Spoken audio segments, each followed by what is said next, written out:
Sa mga natanggap na impormasyon mula kay Ka Eric, lumalabas ang mga kontrobersyal na detalye hinggil sa pagre-recruit umano ni Senator Risa Hontiveros ng mga kabataan.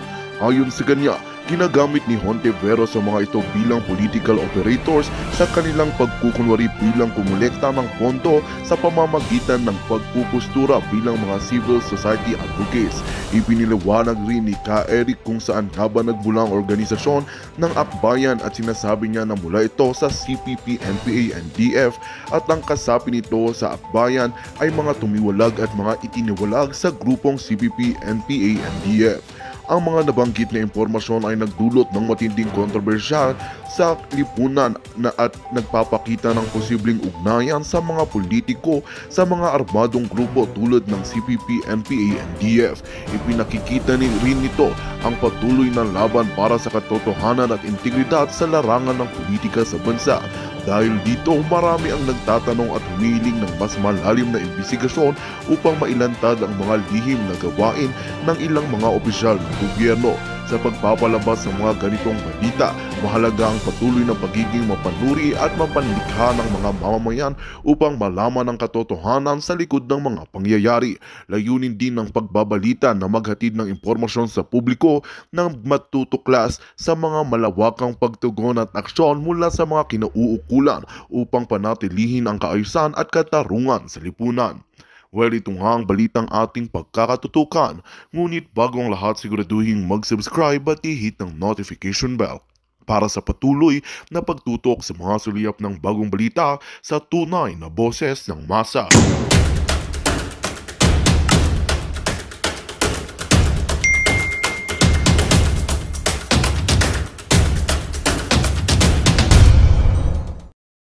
Nagre-recruit din yan ng mga kabataan, student council, mga writers, campus writers, pero ginagamit nila as mga political operators sa kanilang pagkukunwari na makakuha ng mga pondo sa pamamagitan ng kanilang pagpupustura na sila ay mga civil society advocates. Diyan sila nag-common unity ng mga urban operatives ng CPP, NPA, NDF. At yan ay hindi pang matagalan, tactical na pakikipag-ugnayan para magkaroon ng sabwatan, conspiracy ang nangyayari sa kanila. So wala lang armado ito, kaya hilaw na komunista. Nagkukunwari na makakaliwa pero hindi naman totoong kaliwa kasi nakikipagsabwatan yan sa maraming pagkakataon sa mga poder ng gobyerno, lalo na sa panahon ng Dilawan ang namumuno at namamayagpag sa gobyerno. Yung sinasabi niya, may Peter sa entablado sa Liwasang Bonifacio na bawal mga bitsa, hindi mo asawa o makiapid dahil sa kautusan ng Panginoon yan. Yan dyan, nangyari yan sa loob ng Akbayan at ang grupo na yan ay mga namayagpag na ginamit ng Dilawan para magkunwari na sila yung mga civil society advocates. Ayan po mga kaibigan, bawal magabit, bawal makiapid sa may asawa. Grabe naman yan, ha? Akala ko ba, recruiter lang, ha? Pero hindi lang pala recruiter to, no? Bet ka din pala mga kaibigan. Aalamin po natin yan, guys. Grabe po ang expose ni Ka Eric. Ang pagbabalik mga kaibigan ni Ka Eric, medyo matagal din nawala si Ka Eric mula nung sa Liwasang Bonifacio, yung mga prayer rally po mga kaibigan. Siguro nagpahinga. At ito na nga, maririnig natin muli si Ka Eric, guys. Meron po siyang interview at grabe po ang kanyang expose. Siguradong mabubulagan na naman dito si Risa Hontiveros. Or breaking news, breaking news. Anong nangyari sa warrant of arrest ni Pastor Kibuloy? Hindi na ba matutuloy? Alamin natin yan mga kaibigan kay SP Subiri. Naku, ang ganda po ng mga balita ngayon. Tuesday pero ang ganda po ng mga balita natin mga kaibigan, no? At ito contempt order mga kaibigan ng Kamara. Questionable po. Ayon po yan kay Attorney Topacio. Aalamin din natin yan, guys. At meron po tayong isisingit dahil meron po tayong isa pang breaking news. Itong NAIA, anyari? Anyari sa NAIA? Nabenta na ba? Privado na ba mga kaibigan ang NAIA? Alamin po natin yan. Pero bagong lahat, kung bago pa lang kayo sa aming channel, mag-subscribe na po tayo mga kaibigan. Huwag niyong kalimutan mag-comment, like, at pakihit yung notification bell para updated kayo sa aming mga bagong videos. ADF 2.0 po ang aming FB page. Follow, like, and share ng mga videos. Ayan po mga kaibigan, happy Tuesday po sa ating live. Live na naman tayo, guys. Sabi ko sa inyo mga kaibigan, yung sinabi po ni Ka Peter na bawal makiapid, bawal makikabit sa may asawa. Ito po, naku, ano ba yan? Ano ba yan, Risa? Ano bang nangyari sa iyo? Kung ako sa iyo, sumuko ka na. Napapiligiran ka na namin. Ayaw pa rin sumuko eh.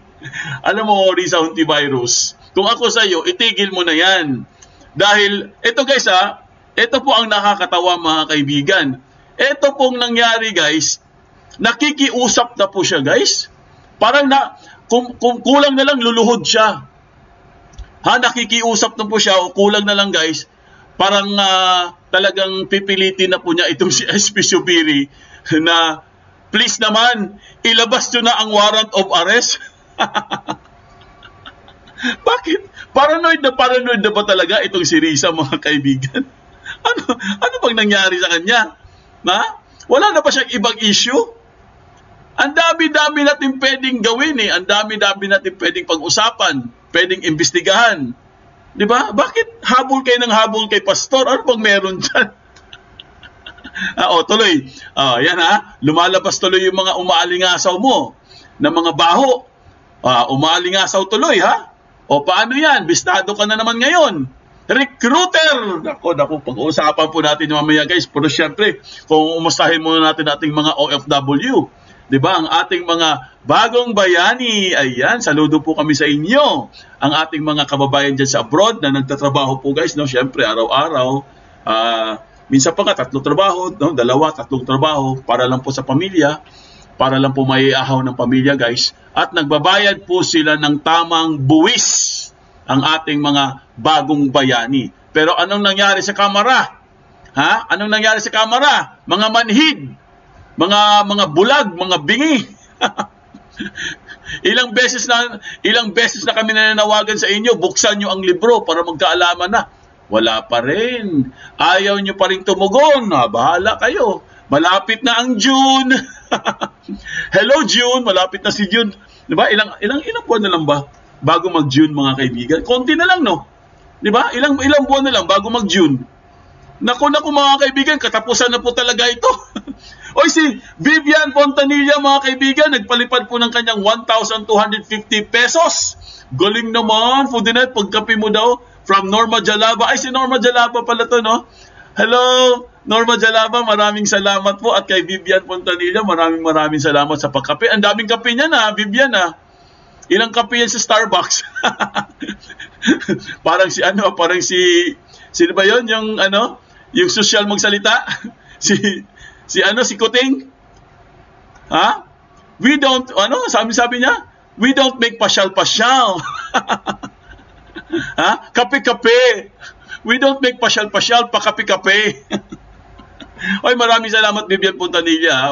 Buhay na mano po yan, no? Bagong kaumpisa lang natin guys, may nagpakape na kaagad. Kaya maraming salamat. Thank you very much. Ayan po. Syempre guys, kukumustahin din natin ang ating mga suki, ang ating mga avid listeners, mga viewers, at ang ating mga subscribers, lalo-lalo ang ating mga members. Naku, ang dami na pong members mga kaibigan. Maraming salamat po sa inyo. Dahil kung wala kayo guys, wala din kaming channel, no? Kayo po ang buong channel, kayo ang boss, kayo ang aming amo, ang aming chief. Kung ano-ano pang tawag. Ayan, maraming salamat sa inyong lahat. At eto na nga, umpisahan na kagad ito guys. Pero syempre, babati muna tayo mabilisan lang to. Promise po. Si Lynn Colit, hello. Ayan, si Juanito, Junito Bigonon, Biginon. Meow Meow, Mirna Cruz, Teresita Lim, Person Austero, Sandy Escolano, Vivian Fontanilla, maraming salamat. Catalina Fox to 06, sino pa? Ang dami na pala nagkantay sa atin. Teresita Lim, si Lolita Pakingan. Hello, Chrissy Brooks. Ayan, si Vivian Gonzalez, Lailani Garcia, ang ating members. Kumusta ka na dyan, Lailani Garcia? Mega love shoutout sa inyo dyan. Ayan, si Sandy Escolano, Banderas Bong, si Winnie Kaligasan, si Vito Querol, Celso Facundo, Delia Abainza, Leo Bonag, Norma Jalava, Marvic Garciano, good morning, Sisiko, shoutout. Ayan. Si Amanuma, Lynn Cordonera, sino pa? Elena Calapis, ayan po si Elena Calapis, andito din mga kaibigan. Si Virginia Lotazo, one of the members, maraming salamat. Marvic Garciano, si Lailani Garcia, sino pa? Si Menchi Hizon, Jun Lapunete, Tessie 4351, si Gemma Nabarte, Joy Barbosa at marami pang iba. Sino po ang first honor natin? Tingnan natin guys. Si Wang Yoni. Ayan, thumbs up dan. Maraming salamat. O, sino pang humabol dyan? Bago tayo mag-umpisa. Ayan, wala na. Si Victoria Galvez. Natawag na natin dyan. Si Jimmy Catalunya. Thomas Bisite or Bisete or Bisite. Cat Lover. Joel Arellano. Norma Torzar. Jenny Jarumay. Ayan, si Adele Bautista. Si Joy Barbosa, si Gemma Nabarte at marami pang iba. Vivian Pontanilla, maraming salamat ha. Ayan po guys, no? So umpisahan na kagad natin mga kaibigan. Mamaya po guys, babasahin po natin yung mga comments nyo at mga tanong nyo, promise po. Kaya kailangan guys sa bandang dulo, kailangan nyo magtanong at mag-comment para mabasa natin. At para tuloy-tuloy din yung discussions natin. Ayos ba? Okay, may humabol pa si Lizana Palau, si Archie Maiza at si Zenaida Puerte. Christine Lo Chavez, ayan, Celso Tapales, at marami pang iba, Zoila Rivera. Eto na nga, umpisahan na kagad natin guys. Anong nangyari kay Riza Hontivirus or Hontivirus mga kaibigan? Anong nangyari? Bakit po na-paranoid? Dahil guys, nung isang araw mga kaibigan, wala po siyang ginawa, kundi habulin niya si pastor. Para siya naghahabol ng ano? Para siya naghahabol ng ano? Magiging ano niya, magiging bet ka niya, ha? Bakit niya hinahabol si pastor? Ayan tuloy, na paranoid ka tuloy. Kasi wala kang ginawa, wala kang ibang tinututukan kung hindi si pastor. Sabi nga ang dami na nga nagsasabi, nakakalata na nga yung iba eh. Bakit po palagi na lang si pastor ang bukang bibig mo? Wala na bang iba? At eto pa guys ipakita ko sa inyo mga kaibigan. Ayan po ang ating balita ngayon, updates. Subiri, still reviewing Kibuloy reply, will issue arrest warrant afterward. Ayan po mga kaibigan, nire-review po ni SP Subiri mga kaibigan ang warrant of arrest. Nire-review, ibig sabihin guys, either hindi na po lalabas ang warrant of arrest or hindi na po matutuloy mga kaibigan or pwedeng matuloy pero kailan kaya ito lalabas itong warrant of arrest? Kasi sa totoo lang guys, bakit po nire-review yan? Nung nakaraan naman, hindi naman nire-review yan. Dire-diretso lang sila. Pero bakit ngayon nire-review na po ni SP Subiri? Sa tingin ko guys, kaya niya nire-review yan kasi nga iba na po ang dating nitong si Riza. Wala na po sa tamang pag-iisip mga kaibigan. Kaya siguro, itong si SP Subiri, ako tama ditong ginagawa ni SP Subiri, no? Kung para sa akin lang, no? In my own opinion, tama din ginawa niya na reviewin niya muna.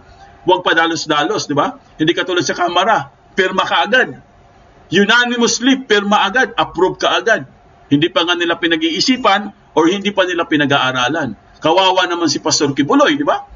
Ano siya kumbaga si Pastor guys, wala po siyang kalaban-laban dito dahil pinagtutulungan po siya ng House at saka ng Senado, mga kaibigan. Kaya itong ginawa po, itong desisyon po ni SP Subiri ay talagang saludo po ako dito guys. Talagang sana wag nang ilabas yung warrant na yan. Dahil hindi naman talaga, di ba? Wala pong sense eh.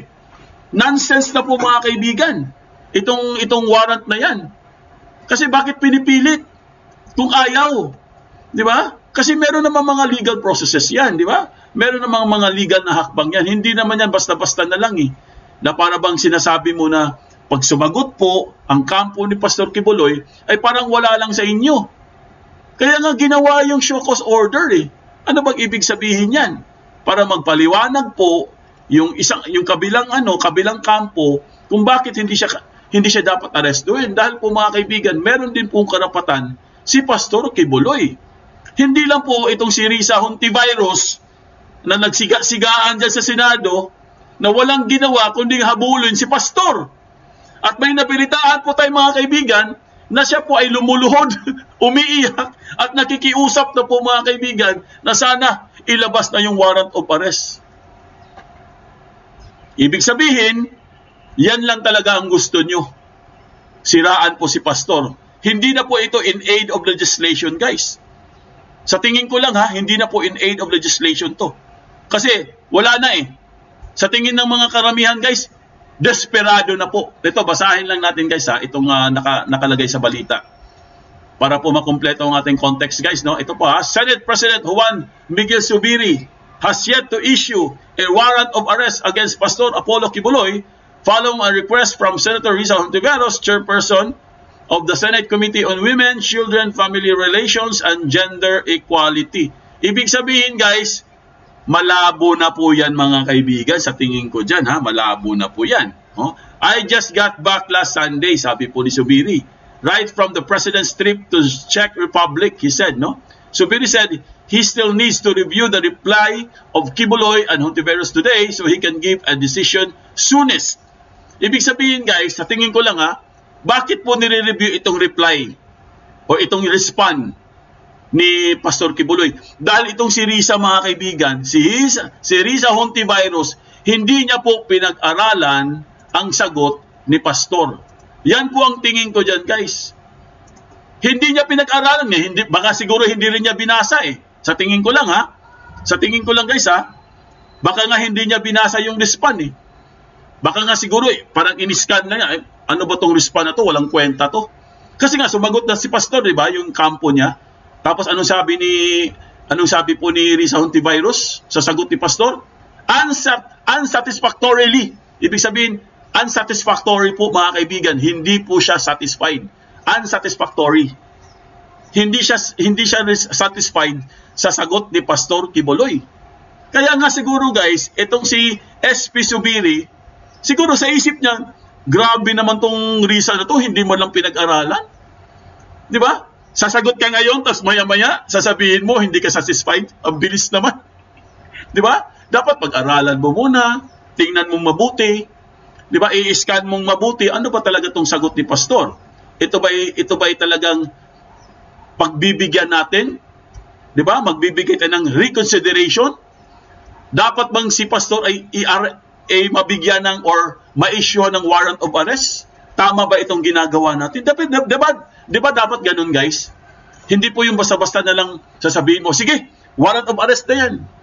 Kailangan pag-aralan nyo muna.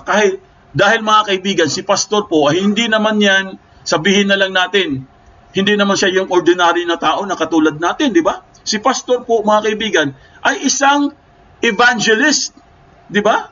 Evangelista. Nagpipreach ng mga salita ng Diyos. Siya po ay kinikonsider natin na holy, no? Parang holy man, sacred man. Hindi po basta-basta guys. Dapat isipin din nila mga kaibigan na yung iniimbitahan nila, grabe po ang reputasyon yan. Pag nasira po yan mga kaibigan, wala na po. Wala na pong Pastor Kibuloy. Kaya ako guys, agree po ako sa ginagawa ngayon ni SP Subiri na wag mo nang mag-issue ng warrant of arrest. O kaya wag na talagang mag-issue ng warrant of arrest. Diretso na yan sa korte para matapos ng usapan. Ngayon, ikaw Risa, no? Risa Hontiveros, kung gusto mong sumikat, kung ako sa iyo kung gusto mong sumikat dahil kaya mo hinahabol si Pastor Kibuloy kasi gusto mong sumikat Ito tip ko sa iyo, Risa Hontiveros, kung gusto mong sumikat, alam mo kung sinong iimbestigahan mo ngayon? Imbestigahan mo si Kuting. Di ba guys, tama? Imbestigahan mo si Kuting. Dahil ang nangyari ngayon sa NAIA, may nangyari sa NAIA, di ba? Mukhang binenta na mga kaibigan. Ay nako. At meron po tayong nakitang post kanina mga kaibigan na hindi ko po matanggap. Sorry na sorry talaga, hindi ko matanggap. Ang sabi po ni Kuting mga kaibigan sa post niya, bumaba daw. Ito makinig kayo. Bumaba daw ang krimen sa Pilipinas itong taon na to. Maniniwala ba kayo guys sa sinabi ni Kuting na bumaba daw ang krimen ngayong taon? Taga saan kaya to si Kuting? Taga Mars kaya to? Bumaba daw ang krimen mga kaibigan sa Pilipinas itong taon na to. Ano masasabi nyo guys? Naniniwala ba kayo doon?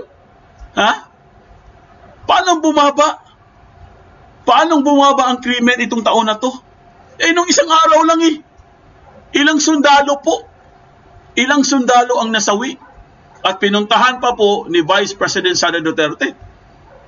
Pinuntahan doon mismo, personally. Pinuntahan po ni Vice President Sara Duterte yung mga nasawi natin mga sundalo at pinuntahan pa yung mga nasa hospital. Pero wala po tayong nakikitang kuting. Ni isang kuting, wala pong pumunta doon at bumisita. Ewan ko ha, wala akong nakitang picture eh. Pero si VP Sara po andun. Binibisita ang ating mga sundalo na nasawi po doon sa, ewan ko kung anong lugar yon. Pero ngayon, ang nakapost dito, bakit sinasabi nyo na bumaba ang krimen itong taon? Saan nyo nakuha yan? Ha? Saan nyo nakuha na bumaba ang krimen? Kabilaan nga eh. Tingnan nyo sa balita, manood kayong balita. Sa bagay, mainstream media kasi walang kwenta eh. Oo, laganap ang ipinagbabawal na gamot. Umiikot-ikot na ang pinagbabawal na gamot. Nawala na po lahat mga kaibigan. Di ba? Nawala na lahat. Di ba? Kaya nga sinasabi natin mga kaibigan, bumalik na naman sila ngayon. Bumalik na naman yung sinasabi nila na mga zombie. Di ba? Tingnan nyo. Suriin nyo mabuti. Kung sasabihin nyo na walang bumaba ang krimen itong taon na to, ha? Utot nyo. Sinong niloloko nyo? Okay? Ngayon, balikan po natin itong Subiri mga kaibigan. Ang sabi niya dito guys ha, in the media briefing on Monday, Hontivirus urge, ito ha, makinig kayo mabuti. Hontivirus urge, ibig sabihin ng urge, talagang pinipilit niya mga kaibigan, no? Subiri for the immediate issuance of arrest warrant against Kibuloy. Pinipilit niya po si SP Subiri guys na ilabas na po ang warrant of arrest ni Kibuloy. Stressing that the latter's response to show cause order is nowhere near satisfactory. Ito yung sinasabi ko sa inyo guys. Pinipilit niya si SP Subiri na mag-issue na ng warrant of arrest dahil hindi po siya satisfied sa sagot po ni Pastor Kibuloy. Ibig sabihin, nakikiusap na po siya mga kaibigan. Itong si Risa Hontivirus. Nakikiusap.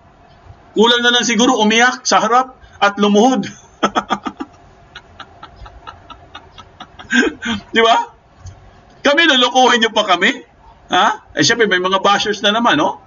Lulukuhin nyo pa kami? Sasabihin nyo, wala ng krimen? Mga utot nyo! Ang galing nyo, ah! Ha? Ang galing nyo, ah! Wala na daw krimen, guys? Bumaba daw? Sino maniniwala doon?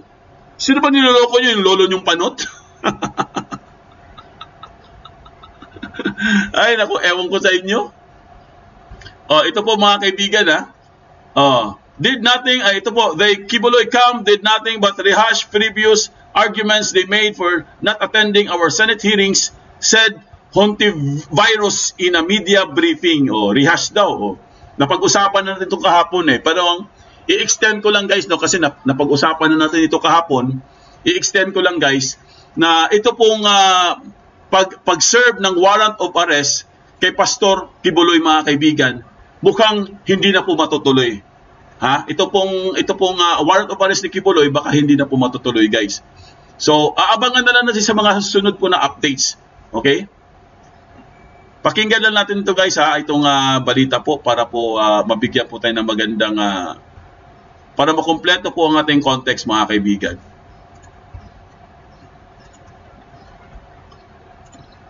Nananatiling nakabinbin pa rin ang arrest order ng Senado laban kay religious group leader Apollo Kibuloy. Ngunit isang pirma na lang ang hinihintay para siya ay mapaaresto. Ayon kay Senate President Subiri, aaralin niya ang tugon ni Kibuloy at Senator Risa Hontiveros para makapaglabas ng desisyon sa lalong madaling panahon. Kumpiyansa naman ng senadora na maayos na may patutupad ang arrest order sa oras na ilabas na ito ng Senado.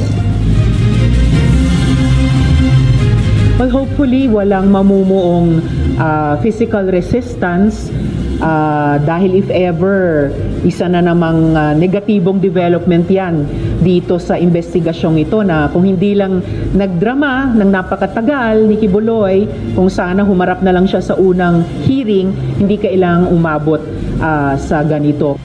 Ayan pa ang ulo ng gumagawa ng krimen, ang corruption is a universal crimen, damage humanity. Yes, I agree, Elena Calapis. Ayan po mga kaibigan, so wala pa pong perma guys, no? Konfirmado po yan na as we speak, wala pa rin, zero pa, walay. Walay perma, walay. Yan po mga kaibigan. No? So ito guys, pakinggan lang po natin itong pahayag po ni Attorney Topacio mga kaibigan. Dahil po, biglaan, sabi ko nga sa inyo guys, biglaan na naman itong Kamara. Bigla na naman silang pumirma. Bigla na naman silang nag-approve na wala po, parang hindi po nila pinag-aaralan guys. Ito naman, yung contempt. Yung order ng contempt mga kaibigan, questionable po. Question po ito ni Attorney Topacio. Bakit guys? Dahil nga, parang sa Senado din yan mga kaibigan. Parang sa Senado din. Ang gusto po ni Risa Hontivirus na agaran kaagad lumabas ang warrant of arrest. Pero kinounter naman ito ni SP Subiri na kailangan i-review pa or pag-aaralan. This time, Kamara naman. Pakinggan po natin si Attorney Topacio mga kaibigan. Ito po ang kanyang updates guys.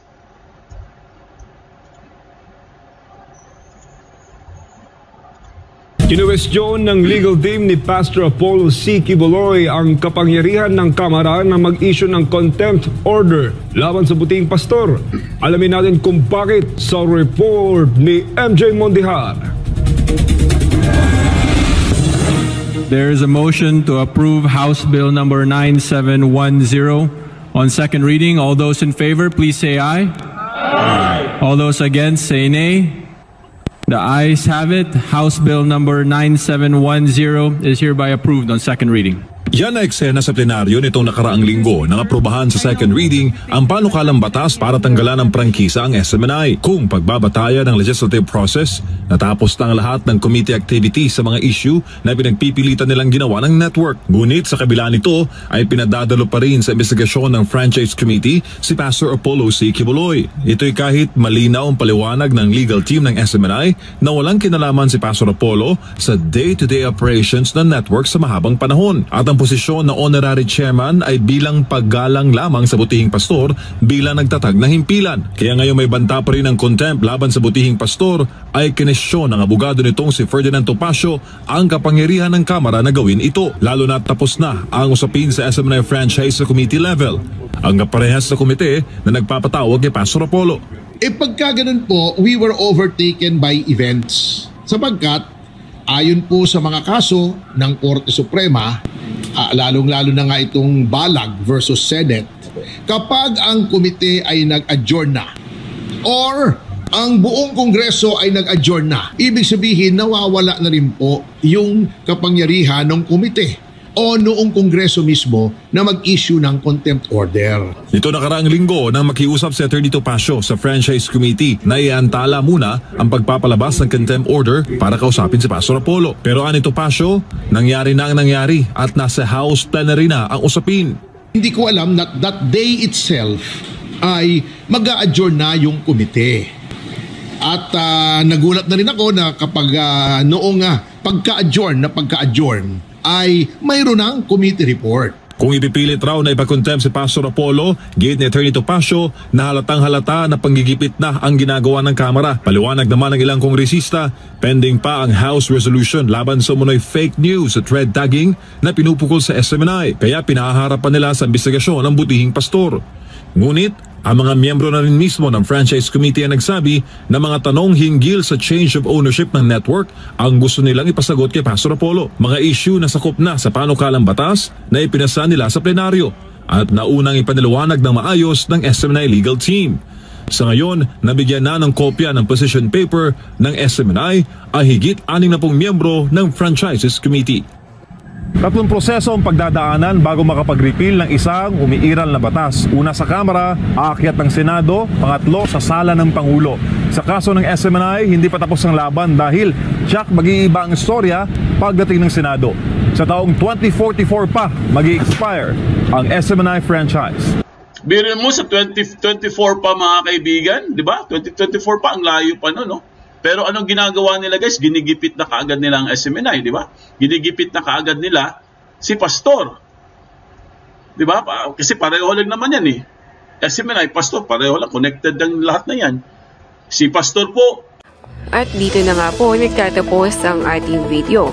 Hanggang ngayon nga ay tila talamak na talamak pa rin ng mga katiwalian at kabalbalan na ginagawa ng administrasyon sa Malacanang.